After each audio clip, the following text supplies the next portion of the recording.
Bill 5, more commonly known as the Safer Kentucky Act, goes into effect Monday. That bill has long been at the center of debate as many question whether it will do more harm than good. Tonight, WKYT's Samantha Valentino sits down with an attorney to break down some of the changes the law will bring.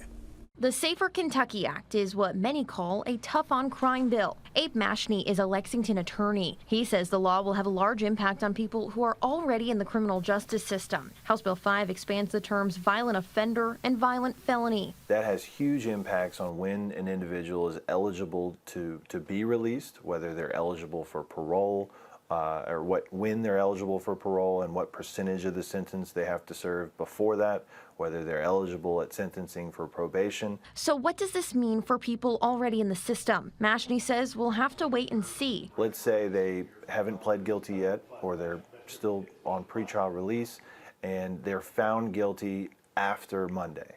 Will the old laws apply, which might mean that they're eligible for probation and have lower parole eligibility, or will the new law apply and they're not eligible for probation and they have to serve 85% of the time before they're eligible for parole? The law's three-strike rule has garnered a lot of attention. If someone is convicted of their third felony, they'll receive a life sentence. Mashney says it's unlikely we'll see this occur as often as people may think. When you're talking about violent felonies, they're not eligible for parole.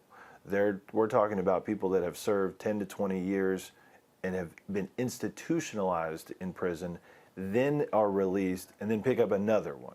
HB 5 also increases penalties for fleeing and evading police. What was if you were in a car, a Class D felony is now a Class C felony, and you're not eligible for probation. So you'd have to serve 50% of that time, 5 to 10 years. So beware and abide when the police direct you to do something. If you flee on foot, that will now go from a misdemeanor to a felony, which is also not eligible for probation. In Lexington, Samantha Valentino, WKYT.